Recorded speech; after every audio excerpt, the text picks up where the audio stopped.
Friends, मेरा नाम है फराज खान। तो कैसे हैं आप सभी लोग? आई होप कि आप सभी लोग बहुत अच्छे होंगे। तो आज हम स्टार्ट करने वाले हैं फार्मास्यूटिक्स का एक टॉपिक जिसका नाम है डोसेज फॉर्म। पिछली वीडियो में हम लोग फार्मास्यूटिक्स का इंट्रोडक्शन देख ही चुके हैं। अगर किसी ने फार्मास्यूटिक्स का इंट्रोडक्शन नहीं देखा हो तो पहले इंट्रोडक्शन देख ले, ताकि उसे थोड़ा सा हिंट मिल जाए कि फार्मास्यूटिक्स होती क्या है। चलिए तो हम स्टार्ट करते हैं न्यू टॉपिक, डोसेज फॉर्म। ये फार्मास्यूटिक्स का बहुत ही इम्पोर्टेंट टॉपिक है। इसमें एग्ज़ाम में से बहुत ज़्यादा पूछा जाता है। तो दोस्तों, क्या होती है डोसेज फॉर्म? आपने देखा होगा कि जब हम बीमार पड़ते हैं तो मेडिसिन लेते हैं, जैसे टैबलेट, कैप्सूल, इंजेक्शन, सिरप, ये सब हम लेते हैं मेडिसिन की फॉर्म में। और इन्हीं मेडिसिन को हम टेक्निकली या फिर फार्मेसी की लैंग्वेज में डोसेज फॉर्म बोलते हैं। ये सिंपल लैंग्वेज में हम बोल सकते हैं दवाई का रूप। ठीक है, जैसा कि आप इस पेज में देख रहे हैं, मैंने डोसेज फॉर्म का इंट्रोडक्शन लिखा है। तो क्या लिखा है? Dosage form are the carrier medium through which. Dosage form एक प्रकार का कैरियर या फिर मीडियम या बोल सकते हैं माध्यम होती है, थ्रू विच, जिसके द्वारा ड्रग मॉलिक्यूल्स, जो हमारी ड्रग होती है उसे ड्रग मॉलिक्यूल्स भी बोल सकते हैं, आर डिलीवर्ड की जाती हैं to the site of action within the body. Body के अंदर डिलीवर्ड किए जाते हैं, बॉडी के अंदर पहुंचाए जाते हैं जिस जगह पे मेडिसिन की ज़रूरत होती है। दूसरा पॉइंट है हमारा every dosage form combined with drug and non drug component. इसका मतलब होता है प्रत्येक डोसेज फॉर्म हमारी ड्रग और नॉन ड्रग कंपोनेंट से मिलकर बनी होती है, जिसे हम एपीआई और एक्सिपिएंट्स बोलते हैं। हम एपीआई और एक्सिपिएंट्स किसे बोलते हैं? जो हमारी ड्रग होती है उसे हम एपीआई बोलते हैं और नॉन ड्रग को हम एक्सिपिएंट्स बोलते हैं। एपीआई और एक्सिपिएंट्स मिलकर हमारी मेडिसिन बनाते हैं। जैसे एपीआई की फुल फॉर्म होती है एक्टिव फार्मास्यूटिकल इंग्रेडिएंट। अब ये एपीआई और एक्सिपिएंट्स क्या होते हैं, तो मैं आपको ये बताने वाला हूँ। एपीआई एपीआई की फुल फॉर्म होती है active pharmaceutical ingredient. Active pharmaceutical ingredients are the chemical compounds. जो हमारे एपीआई होते हैं वो हमारे केमिकल कंपाउंड होते हैं। इन्हें हम सिंपल लैंग्वेज में मेन कंपाउंड भी बोल सकते हैं, क्योंकि इसी का काम होता है ड्रग के अंदर, सबसे ज़्यादा मेन यही होता है। That are actually used for diagnosis, treatment, cure and prevention of disease. जो वाकई में एक्चुअली यूज़ की जाती हैं डिसीज़ को डायग्नोस करने में, ट्रीटमेंट करने में, क्योर करने में एंड प्रिवेंशन करने में। अब हमारा आया एक्सिपिएंट्स और एडिटिव्स। अब ये क्या होते हैं एक्सिपिएंट्स और additives? Excipients are used to give particular shape to the formulation, increase stability, palatability and make the preparation. Excipients जो हमारे होते हैं वो यूज़ करे जाते हैं किसी भी टैबलेट या डोसेज फॉर्म को, उसकी शेप अच्छी बने, उसका कलर अच्छा हो, उसकी स्टेबिलिटी अच्छी हो, पोलैटिबिलिटी अच्छी हो। जैसे हम छोटे बच्चों को सिरप देते हैं तो उसके अंदर तरह तरह के फ्लेवर होते हैं। ये सब हमारा एक्सिपिएंट्स का ही कमाल होता है। इसमें हम एक्सिपिएंट्स मिलाते हैं फ्लेवर वाले, और हमारा जो सिरप होता है वो मीठा बन जाता है, ताकि बच्चों को पीने में आसानी हो जाए। इंट्रोडक्शन आपने देख ही लिया। अब बात करते हैं क्लासिफिकेशन की। तो क्या होता है क्लासिफिकेशन, देखिए अगली। जैसा कि आप क्लासिफिकेशन देख पा रहे हैं, क्लासिफिकेशन को हमने 4 भागों में डिवाइड कर दिया गया है। Number 1 solid dosage form, number 2 liquid dosage form, number 3 semi solid dosage form, number 4 page में आ नहीं पाया तो मैंने ये नीचे लिख दिया है गैसियस डोसेज फॉर्म। अब सॉलिड डोसेज फॉर्म क्या होती है? सॉलिड डोसेज फॉर्म को भी हमने 2 भागों में डिवाइड कर दिया है, unit dosage form and bulk dosage form. Unit dosage form क्या होती है? यूनिट डोसेज फॉर्म वो होती है जिसे हम गिन सकें। जैसे टैबलेट को हम गिन सकते हैं, कैप्सूल को भी हम गिन सकते हैं। ये सॉलिड फॉर्म होती है। टैबलेट क्या होती है? सॉलिड। कैप्सूल भी सॉलिड होता है। पिल्स हमारी छोटी छोटी गोली होती है। पाउडर को भी हम सॉलिड फॉर्म में ही रखते हैं। बल्क डोसेज फॉर्म वो होता है जिसे हम गिन नहीं सकते। जैसे फाइन पाउडर को आप गिन सकते हैं? नहीं ना। ग्रेनुअल्स, एफरवेसेंट ग्रेनुअल्स, ये सब इंटरनल होती हैं जो बॉडी के अंदर ली जाती हैं। एक्सटर्नल क्या होती हैं, जो बॉडी के बाहर स्किन सतह पर लगाई जाती हैं, जैसे डस्टिंग पाउडर, ड्रेंट्रीफिसिस, इंसफलेशन, ये सब हमारी एक्सटर्नल होती हैं जो बॉडी के ऊपर लगाई जाती हैं, स्किन के ऊपर। Number 2, liquid dosage form. इसे भी हमने 2 कैटेगरी में डिवाइड कर दिया गया है, biphasic dosage form, monophasic. Biphasic क्या होता है, जिसमें 2 फेज़ होती हैं, नंबर 1 इमल्सन, नंबर 2 सस्पेंशन। अब मोनोफेजिक जिसमें एक फेज़ होती है, जैसे इंटरनल और एक्सटर्नल। इंटरनल में हमारी क्या क्या आ जाती हैं, जो हम मुंह के अंदर लेते हैं, अपनी बॉडी के अंदर ले जाते हैं, जैसे सिरप, एलिक्जर्स, लिंक्टस, ड्रॉप्स, ये सब हम बॉडी के अंदर ले जाते हैं ना। एक्सटर्नल में क्या होती है, हम लोशन, नंबर 1 लोशन। लोशन अपनी बॉडी की सतह पे लगाते हैं। गार्गल्स, मुंह के अंदर ले नहीं जाते हैं, ये तो हम थूक ही देते हैं गार्गल करके। स्प्रे आपने देखा होगा, नज़ल ड्रॉप, आई ड्रॉप, माउथ वॉशेस, ये सब क्या होती है, एक्सटर्नल, मतलब बाहरी सतह पे। अब कौन सी आ गई, semi solid dosage form.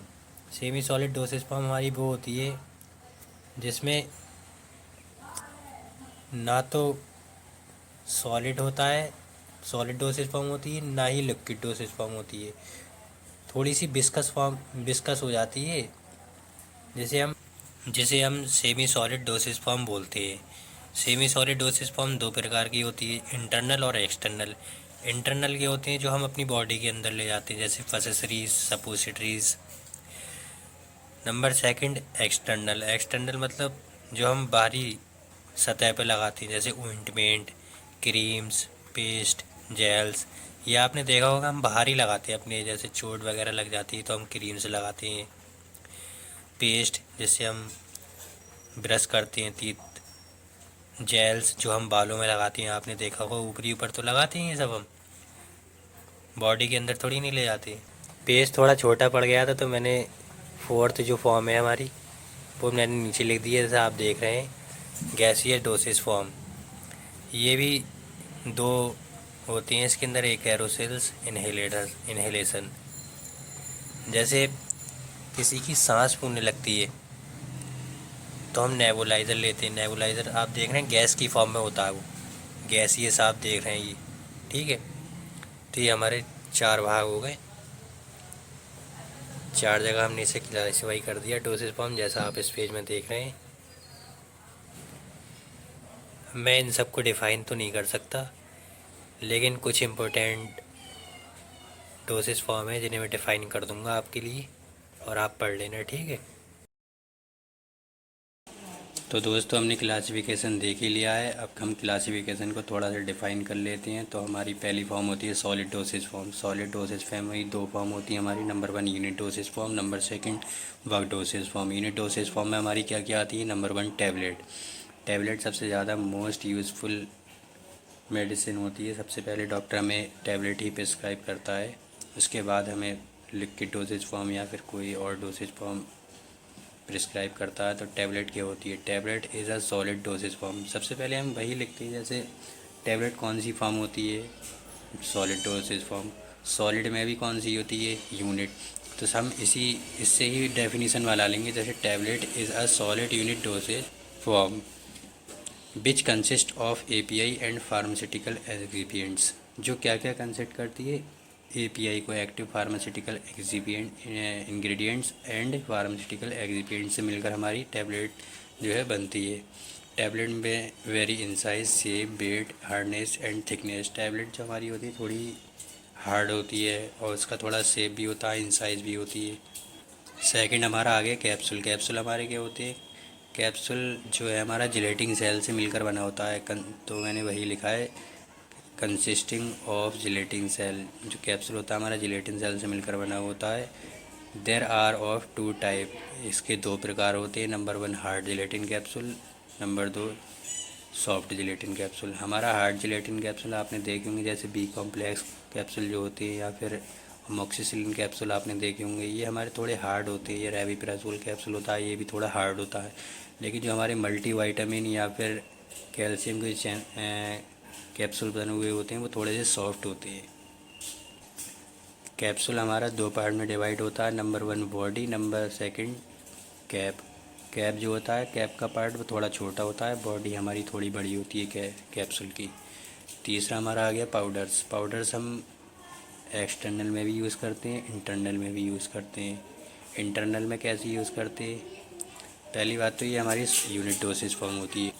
Unit dosage form की होती है क्योंकि आपने देखा होगा इनो पाउडर या इलेक्ट्रॉल या फिर और कुछ पाउडर आते हैं जो हमारे डिहाइड्रेशन होने पे हम पीते हैं, लेते हैं, तो वो हमारे पैकेट में बंद होते हैं। पैकेट में बंद होने के कारण वो हमारी एक प्रकार से एक यूनिट बन जाती है। हम उसे गिन लेते हैं कि ये एक पैकेट है, दूसरा पैकेट है, ये 2 पैकेट हो गए, ये 3 पैकेट हो गए। तो पाउडर्स को हमने यूनिट डोसेज फॉर्म में रख दिया गया है। तो इसमें मैंने वही लिखा है पाउडर्स।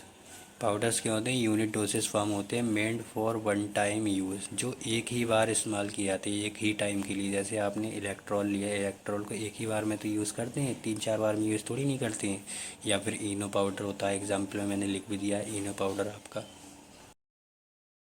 यूनिट डोसेज हमने अब पढ़ ली, अब हम बात करते हैं वर्क डोसेज फॉर्म की। इसमें पहला है हमारा फाइन पाउडर और ग्रेनुअल्स। इसमें क्या होता है? Powders are finely divided. जो पाउडर्स होता है हमारा वो महीन महीन भागों में डिवाइड होता है या महीन महीन पार्ट्स में डिवाइड होता है। सॉलिड ड्रग और मिक्सचर ऑफ ड्रग, जो ड्रग होता है उसका मिक्सचर बना हुआ होता है for internal and external use, जो कि हमारा इंटरनल भी यूज़ किया जाता है और एक्सटर्नल भी यूज़ किया जाता है। जैसे आपने देखे होंगे कुछ प्रोटीन पाउडर्स आते हैं जिम करते हैं, वो इंटरनल यूज़ के लिए होते हैं। और कुछ पाउडर जो ऐसे आते हैं जो हम स्किन पे लगाते हैं, उसे हम एक्सटर्नल यूज़ के लिए इस्तेमाल करते हैं। दूसरा है हमारा डस्टिंग पाउडर। इसमें क्या होता है? Work powder meant for external use. Dusting powder हमारा वो होता है जब हमें कोई फंगल इन्फेक्शन हो जाता है तो हम डस्टिंग पाउडर का यूज़ करते हैं। आपने देखा होगा क्लोट्रीमाजोल का एक पाउडर आता है जिसे हम डस्टिंग पाउडर कहते हैं, और इसे हम अगर हमें फंगल इन्फेक्शन हो जाता है तो हम इसका यूज़ करते हैं। ठीक है, अगला हमारा आ गया लिक्विड डोसेज फॉर्म। सेकंड हमारी आ गई लिक्विड डोसेज फॉर्म।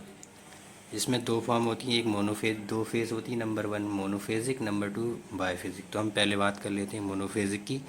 मोनोफेजिक में एक फेज़ होती है, मोनो मीन्स एक और फेजिक मीन्स फेज़। तो इसमें क्या होता है? एक फेज़ होती है। इसमें पहले आता है syrup. It is a saturated solution of sucrose in purified water. ये एक प्रकार का सैचुरेटेड सॉल्यूशन होता है सुक्रोज का, जो वाटर में मिलाई हुई होती है sucrose. It is sweet preparation. ये स्वीट प्रिपरेशन होती है। इसमें हम क्या करते हैं? पूरी प्यूरीफाइड वाटर में सुक्रोज मिला देते हैं और मेडिकामेंट्स मिला देते हैं और सिरप हमारा बन जाता है। दूसरा हमारा आ गया एलिक्सर। एलिक्सर क्या होता है? सॉल्यूशन होता है एक प्रकार का, डेट कंटेन एल्कोहल। ये होता है सिरप की ही तरह है, लेकिन हम इसमें जो है एल्कोहल का यूज़ करते हैं। और फ्लेविंग एजेंट में मोस्टली मिलाए जाते हैं इसके अंदर, कॉमनली यूज्ड फॉर पीडियाट्रिक्स, जो कि मतलब पीडियाट्रिक्स के लिए ज़्यादातर यूज़ किया जाता है, इसी के लिए बनाए जाते हैं। एंड एल्डरली पेशेंट, जो बूढ़े पेशेंट होते हैं उनके लिए बनाए जाते हैं, क्योंकि who has difficulty in tablet soling, जो मतलब टैबलेट ले नहीं पाते, सोलो नहीं कर पाते, निगल नहीं पाते, इसलिए हम एलिक्सर का यूज़ कराते हैं पीडियाट्रिक्स को और उसे एल्डरली पेशेंट को। फिर हमारा आ गया अगला ड्रॉप्स। ड्रॉप्स क्या होते हैं? These are liquid dosage form. इसमें हम लिख सकते हैं drops are monophasic liquid dosage form, क्योंकि ये हमारी मोनोफेजिक होती है। And meant for internal use also for external use. जो ड्रॉप्स होते हैं हमारे, आपने देखा होगा हम अपनी आँखों में, कान में डालते हैं, ये हमारा क्या हो गया? एक्सटर्नल यूज़ के लिए हो गया। और कुछ ड्रॉप जो हम होते हैं बच्चों को पिलाते हैं, वो क्या हो गया? हमारा इंटरनल यूज़। तो ड्रॉप्स भी जो हमारे होते हैं वो इंटरनल और एक्सटर्नल दोनों यूज़ के लिए बनाए जाते हैं। एंड इट कंटेन मेडिकामेंट, और ये मेडिकामेंट को कंटेन करते हैं। मोनोफेजिक फॉर्म हमारी अब हो गई। अब हम बात करते हैं बायफेजिक की। बायफेजिक में हमारा पहला आता है इमल्सन। इमल्सन क्या होता है? ये एक प्रकार का डिस्पर्जन सिस्टम होता है कंटेनिंग 2 इमिजिबल लिक्विड्स, जिसमें 2 इमिजिबल लिक्विड्स होते हैं। इमिजिबल मीन्स अलग अलग लिक्विड मिले हुए होते हैं, अलग अलग दिखाई देते हैं लिक्विड, जैसे ऑयल इन वाटर या एंड वाटर इन ऑयल। ये जो मैंने लिखा है ऑयल O/W एंड W/O, इसका मतलब होता है, पहले वाले का मतलब होता है ऑयल इन वाटर। ऑयल जो है वाटर के अंदर है, और वाटर इन ऑयल, जो ऑयल है वो वाटर के अंदर है और वाटर के अंदर ऑयल है। इसका मतलब ये होता है अगला हमारा आ गया सस्पेंशन। सस्पेंशन में हमारा क्या होता है, ये एक प्रकार का डिस्पर्जन मीडियम या फिर सिस्टम होता है इन विच जिसमें सॉलिड पार्टिकल्स आर डिस्पर्स। हमें इसमें सॉलिड पार्टिकल्स दूर से ही दिखते हैं लिक्विड के अंदर, और वो एक दूसरे के ऊपर डिस्पर्स होती हैं इन लिक्विड फेस के अंदर। अगला हमारा आ गया सेमी सॉलिड या फिर semi liquid dosage form. Semi solid और सेमी लिक्विड डोसेज फॉर्म वो होती हैं जिसमें ना तो लिक्विड होता है और ना ही सॉलिड होता है। इन दोनों को मिक्स करके बनाई जाती हैं जो थोड़ी सी विस्कस होती हैं। तो इसमें भी हमारी इंटरनल और एक्सटर्नल फॉर्म होती हैं। इंटरनल में हम दो पढ़ेंगे, सपोजिटरीज और पसेसरीज। सपोजिटरीज के होता है these are the semi solid dosage form या सेमी लिक्विड डोसेज फॉर्म।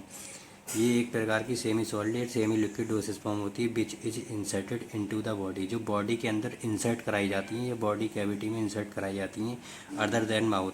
जब पेशेंट हमारा बेहोश होता है, बेहोशी की हालत में होता है, तो वो मुंह से तो दवाई ले नहीं सकता, ओरल रूट से या माउथ से।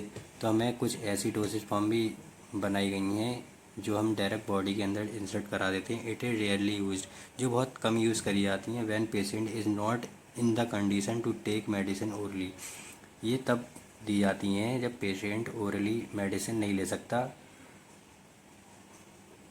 या फिर ओरली मेडिसिन लेने की कंडीशन में नहीं होता है। एग्ज़ाम्पल क्या होता है, डेल्कोफ्लेक्स सपोजिटरी ETC। ये इसका एक एग्ज़ाम्पल लिख देना आप। पेसेसरीज क्या होती है हमारा दूसरा, pessary it is a type of suppositories. Pessaries हमारे एक प्रकार का सपोजिटरीज का ही टाइप है which is inserted into the vagina, जो वजाइना के अंदर इंसर्ट कराया जाता है फॉर द ट्रीटमेंट, इलाज के दौरान या इलाज के लिए वजाइना के अंदर इंसर्ट कराया जाता है। फिर हमारी आएगी एक्सटर्नल। एक्सटर्नल में हमारी क्या होती है, नंबर 1 होता है ऑइंटमेंट। ऑइंटमेंट हमारा क्या होता है, ये ऑइंटमेंट हमारा ऑयल बेस्ड प्रिपरेशन होती है, ऑयल के द्वारा बनाई जाती है, ऑयल पर आधारित होती है ये प्रिपरेशन ऑइंट। और ये यूज़ कहाँ किए जाते हैं, ointment are applied to the skin और म्यूकस मेम्ब्रेन। ये स्किन पे भी अप्लाई किए जाते हैं और स्किन के अंदर एक स्किन और होती है म्यूकस मेम्ब्रेन बोलती हैं, उसके अंदर भी अप्लाई किए जाते हैं। अगला हमारा आ गया क्रीम। क्रीम क्या होती है, ये वाटर बेस्ड प्रिपरेशन होती है, वाटर से मिलकर बनी होती है। They are applied only on the skin, ये सिर्फ स्किन पे ही अप्लाई किए जाते हैं। आपने देखा ही होगा क्रीम्स वगैरह हमारे स्किन पे ही अप्लाई किए जाते हैं। अगला हमारा आ गया गैसियस डोसेज फॉर्म। इसमें हमारा गैसियस डोसेज फॉर्म वही होती है जैसे हम परफ्यूम होते हैं, हम परफ्यूम का यूज़ करते हैं, लेकिन परफ्यूम के अंदर तो हमारा लिक्विड जैसा भरा होता है, लेकिन हम उसका यूज़ करते हैं तो उसके अंदर गैस की तरह निकलता है। स्प्रे जब हम उस पर स्प्रे करते हैं, उसे दबाते हैं, पंच करते हैं, तो इसमें हमें गैस की तरह निकलते हैं। तो इसमें वही लिखा है एरोसोल्स। एरोसोल्स के होते हैं प्रिपरेशन होती है, ये एक प्रकार की प्रिपरेशन होती है इन विच जिसमें the product is packed in pressurised container. एक कंटेनर में पैक्ड होता है प्रोडक्ट यूज्ड एज परफ्यूम, जैसे परफ्यूम आप यूज़ करते हैं उसी की तरह होता है। तो दोस्तों हमने इस वीडियो में डोसेज फॉर्म का इंट्रोडक्शन पढ़ा, उसका क्लासिफिकेशन पढ़ा, तो फिर क्लासिफिकेशन को थोड़ा थोड़ा डिफ़ाइन कर लिया। अगर आपको कोई दिक्कत हो तो मुझे कमेंट में बताना, और कुछ पूछना हो तो कमेंट में आप पूछ सकते हैं। Thank you so much for watching my video.